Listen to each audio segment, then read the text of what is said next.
Most businesses only focus on growing and expanding, and they give little to no attention to their exit strategies until after exit is staring them in the face. Learn here at Boosting Business Value, brought to you by Blue Sky Business Resources. You'll discover how to shape a more durable and saleable business, and how to implement a powerful, well-planned, and rewarding exit. Join Dr. David Gruder and Jason Tuzinkewich as they deliver actionable tips for lower middle market company owners, executives, and their trusted advisors.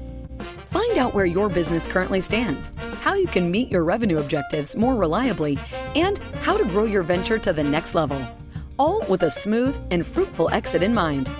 Here are your hosts, Dr. David and Jason.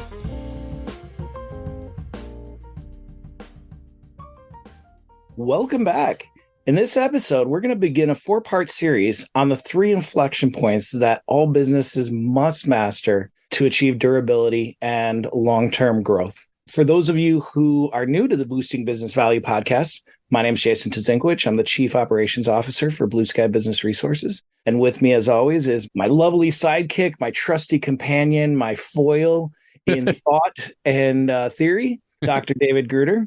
He is the business lifecycle, exit planning, and post-acquisition psychologist for Blue Sky Business Resources. Doctor, it's great to have you again. It's great to be had, and it's great to be with you. Fantastic.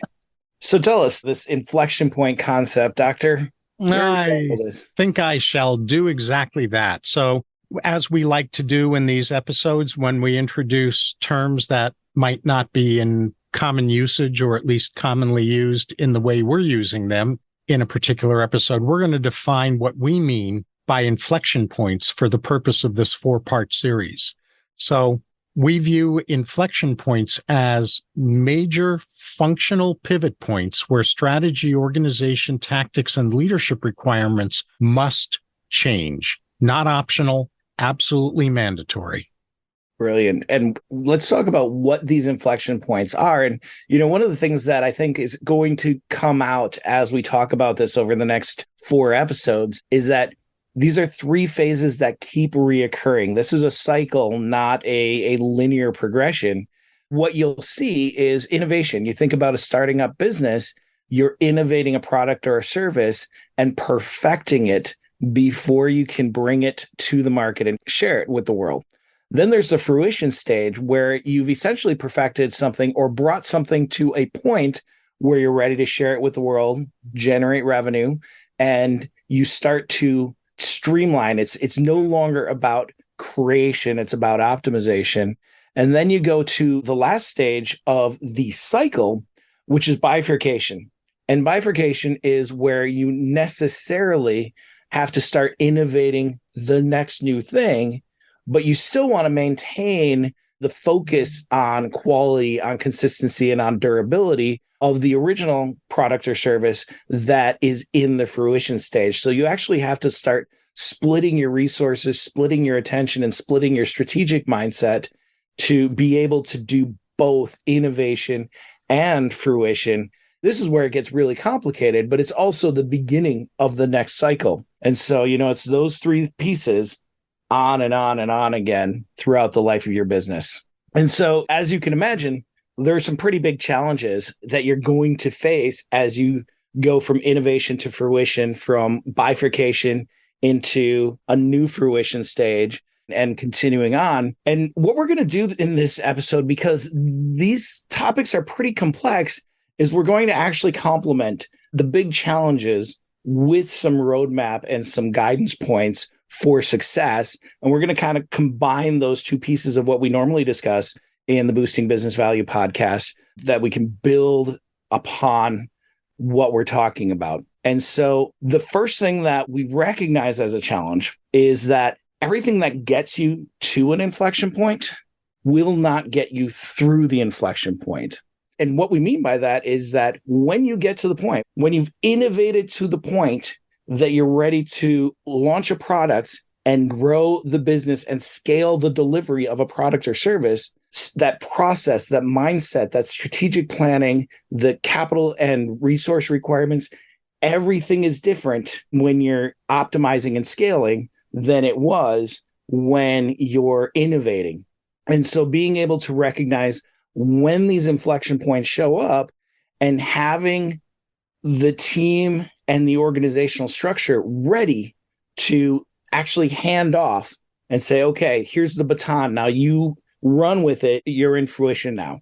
That's a really big theme that we're going to talk about throughout this, because especially when you get to the third stage, you're bifurcating, right? You need people that are experts in the innovation piece, and you need an organizational structure that supports innovation while you're maintaining an organizational structure that requires consistency and kills change. So that idea that what gets you to an inflection point will not get you through the inflection point is a really big deal. And the success roadmap for that is recognizing it, being proactive, having a plan, and being willing and capable to hand off to a structure and an organizational team that excels at whatever the new inflection point is. Oh, well said. Absolutely crucial. And so what we're going to do now in the big challenges section of this episode is we're going to talk about the challenges and navigation in each of these three inflection points, starting with the first inflection point, which is innovation. And what this inflection point is about, what innovation is about, is our capacity to creatively fail forward. It's the entrepreneurial mindset. It's the risk-taking mindset, not imprudent risk, but daring to be audacious, daring to step outside the box or obliterate the box entirely to bring something to the marketplace that hasn't been seen before, or hasn't been seen before in the form or with the features and benefits or at the price point that you're introducing this innovation. So I'm saying it that way because there are multiple varieties of innovation. And as we'll get into in future parts of this 4-part series, we'll talk about the strategy mindset and the tactical mindset and the operational mindset that's needed in each of these, navigating each of these inflection points. So with innovation, it's the capacity to creatively fail forward, the ability to maximize limited resources, because unless you have lucked into being amazingly well-funded, you're going to be on a very limited budget for doing the initial innovation, because innovation ordinarily occurs before profit. In fact, it always occurs before profit with whatever you're innovating, even if you've been profitable with other things before and you're diverting some of those profits into your next innovation process. Innovation is creating something new. It's not profitizing it yet. So there are limited resources. My analogy for that would be the rarity of not having limited resources would kind of like be similar to writing a book thinking it's going to be a bestseller. And yes, there are occasionally bestsellers out there, but the proportion of bestsellers compared to the number of books that actually come out onto the market, bestsellers are 0.1% of all the books that come out. So if you're blessed with unlimited resources and innovation, good for you. If you're not, no harm, no shame, no fault, no blame. Welcome to the real world. So the other thing we're covering in these inflection points, capacity, ability, and focus. So again, with innovation, it's the capacity to creatively fail forward, the ability to maximize limited resources, and focusing on extreme cross-functionality. When you're on a limited budget, you've got ordinarily a small team with people who are wearing multiple hats, because that's simply what it's going to take to get things off the ground with the new innovation. Yeah, absolutely. And well said, my friend. You know, and even the astute businesses that are flush with resources keep the resource allocation to innovation streams marginalized. You know, they keep them minimal because they need to force that point where a decision has to be made.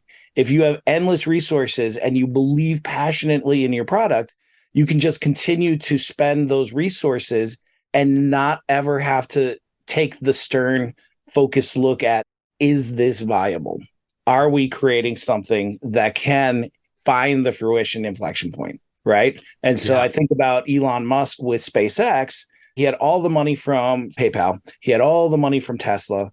But when you talk to the engineers that were at the beginning of SpaceX, it was still on a shoestring budget, and it was still on very, very strict deadlines, because that's how you force the focus and the capacity to creatively fail forward. You have to accept failure in order to innovate. Well, and so I think that that's great, and I really appreciate you bringing that up. And that brings us to fruition.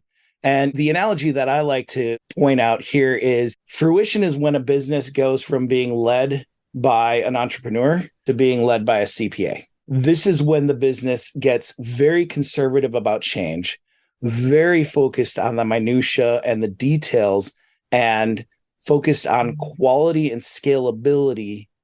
And both of those things, both achieving maximum quality and achieving maximum scalability, require that things no longer change, requires consistency. And so when you're moving from innovation to fruition, you are putting the brakes on change. There may be some incremental improvements that come along, but essentially you're saying this design is the design and we're running with it, right? And so fruition is all about the capacity to replace change with stability and consistency, the ability to emphasize resilience over creativity. Even though, you'll make some of those incremental improvements, you'll notice some things that can be fixed on the fly. You're not going to go back to the design board. You're just going to improve. And then a focus on minimizing failure rates and maximizing uniformity. When you want to reach scale with any product or service, the guarantee that you have to be able to uphold is that every client of yours, every person that purchases your product or service will get a predictable experience. That is how scale is achieved. So that fruition point is a massive change from the innovation point. You start getting a lot more resources because you're generating revenue, right? You have the ability to buy equipment and increase your manpower and scale grandly. But you kind of change, you forego the ability to make major changes and disruptions in your own product or service line. And that kind of framework around the fruition stage of a business cycle is where you'll eventually hit the wall and have to go to the next inflection point. So, Doctor, bring us home. Right. Beautifully said and set up, because the third inflection point in the inflection point cycle is what we call bifurcation. And what bifurcation is the capacity to harmoniously facilitate the next innovation without sacrificing current fruition. And so this is basically the essence of what I and my co-author of the books, The Nimble C-Suite and The Nimble Company, call nimbility, which is the integration, the intersection of resilience and innovation, not one over the other, both equally important and each needing to be emphasized more and less in different inflection points. So in the innovation inflection point, that's what you're doing. You're emphasizing more the innovation part of nimbility and the resilience part less. I mean, obviously you have to build in resilience, but you're not focused yet on resilience, because that's what the fruition phase and inflection point is about, is installing resilience with what's been innovated. And this is just to tie this in with some other things we've said in the past. There are two counterbalancing, among others, two counterbalancing energies that every business has to deal with. There's the energy of transformation and the energy of stability. So the transformation domain is the magician, the wizard, and the stability domain is the steward. Stability, predictability, organization, and standards. In a company that doesn't have deep regard for the value of both innovation and stability, the company will not be durable. If there are power struggles between the innovators and the durability maintainers, the stability maintainers, you have a dysfunctional company. When there is deep regard for the gifts and the superpowers of both of those perspectives and collaboration in order to maximize the benefits and minimize the blind spots in both of those perspectives, that's when you get a durable company. And that's basically what bifurcation as an inflection point is about, because it's the capacity to harmoniously facilitate the next innovation, which is the creativity side, the magician side, without sacrificing current fruition, which is the stability, stewarding side of the business. So that's the essence of nimbility. And it's bifurcation in this inflection point. It's all about the ability to separate into what I was just saying, stewards and innovators, not for them to be at war against each other, but for the business to understand that in the bifurcation inflection point, you basically have two teams that are to an extent siloed, but not cut off from each other. They're siloed only to the extent that their focus is necessarily different from the other group's focus. You've got the ones in bifurcation, you've got the ones that are doing the next innovation, while the ones who are maintaining stability and profitability with fruition of what you've already innovated are continuing to excel at that. So it's that ability to separate into basically two teams that are certainly talking to each other and collaborating, but their function and their focus is necessarily different. And so as you master bifurcation as an inflection point, you're focusing on synergy between both tracks. You don't want these two different tracks in opposition to each other or competition against each other or undermining each other. You want them both to be contributing to the higher good and durability and sustainability of the business. And bifurcation can take a number of different forms. You can get bifurcation where a business stays focused on the general area that their previous innovation focuses on, or it can be a new focus area, or it can be a new market segment.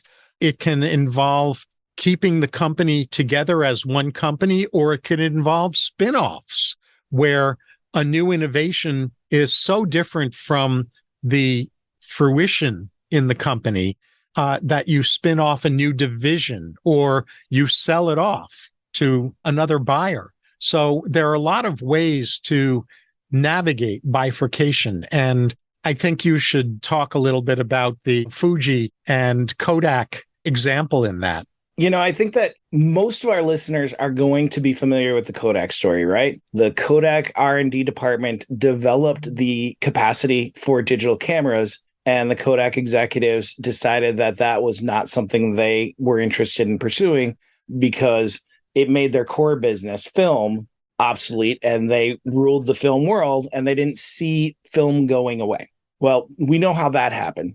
But at the same time, their number one competitor was Fujifilm. And they were faced with the exact same conundrum, only they didn't have an R&D department that had developed the technology that was going to make them obsolete. They just knew that film was going to become obsolete because they saw digital cameras and understood what it could do. Rather than saying, we're great at film, we are Fujifilm, they said, okay, we've been great at film. What does that expertise translate into? And so while they maintained their Fujifilm arm, they bifurcated. They got this team of innovators to look at, okay, what does our expertise allow us to do? And they realized, hey, you know what? Our expertise in chemical substrates, our expertise in film coatings and development, and our expertise in these different chemical compositions allows us a lot of mobility. And they started pursuing a bunch of tracks. And some of the tracks that they ended up successfully pivoting into, they are now in cosmetics. They are producing substrates and components for a lot of cosmetic companies. And they're developing a lot of film coatings. They do coatings and protectants for automobiles, for shipping vessels, and for myriad other things. And so Fujifilm is still a very strong, very robust, very durable company because they were able to bifurcate. They were able to allow people to innovate within their organization and nurture that innovation without squashing it out. Whereas Kodak, the anti-Fuji, they were stuck in their inertia. They were afraid to throw resources to innovating. And while Kodak is still in existence, it's a mere shadow of what it was. And I love the description that you gave. This characterization of bifurcation is so important because this is truly where successful industries and successful businesses fail, you know? And so this is the part that you don't hear about enough in business conversations and in dialogue. This is where great businesses go to die. And so I heard recently this horrible statistic that with the rate of innovation and change in our modern world, the average life expectancy of a business today is less than 40 years. I mean, that's younger than me. That's younger than you. I know it's shocking for our listeners, but this is younger than both of us. So, you know, if I were a business, I'd be dead by now based on modern statistics. And it's because of this lack of understanding of these three inflection points and the lack of capacity to manage it. So I'm so excited that we're going to do this series. And I'm really looking forward to the next 3 episodes where now that we've laid the groundwork for what we're talking about, we're going to talk about how strategies and strategic mindsets are different in these phases and how to work through that, how management expectations and requirements are different, and how the organization itself has to be fundamentally different in these phases, and work through, now that we know what these three... And how leadership needs to be different in each of these phases too. Yes, absolutely. And so now that we've laid the groundwork for what are the inflection points, what the heck are we talking about? Now we can really talk about, as a business owner, as an advisor to business owners, as part of the operational team, how do we ensure durability and growth because we understand these inflection points? And so, you know, hopefully you'll stick around with us. We look forward to hearing your comments and feedback as we go on this journey together. But Doctor, before we sign off, what are your takeaways from this conversation so far? Oh, well, it's been really juicy. And I think the first takeaway that I've got is that there is no getting around these inflection points. Ignore them at your own peril. Ignore them at the peril of your company's continued existence, profitability, and value. This is not optional. Inflection point mastery is mandatory for business durability, value, and salability. I love that. That's a great takeaway. That kind of brings up in my mind the fact that you use this term mastery. And I think about this as this is organizational mastery. It is a very rare human being who can master the needs, the paradigms, and the ability to facilitate success in these 3 different inflection points. But understanding that organizational mastery is requisite brings about a new imperative, a new sense of urgency to build a team that holistically can master these inflection points and the ability to make handoffs organizationally and understand that not only are you handing off a product and a service into a new inflection point, but you're handing off an entire organizational expectation, an entire new set of KPIs, an entire new set of metrics. Everything changes as you move through these inflection points, and building a team that can master this is crucial. Absolutely. And that is directly connected to my other takeaway, which is that handoffs are mandatory. They're not optional. Leaders and teams who excel at innovation and creativity aren't the leaders and teams who excel at fruition, at stability, predictability, organization, and standards. Like I said earlier, they're both absolutely crucial. The magicians, the innovators, the creatives are just as, but not more important than the stability stewards.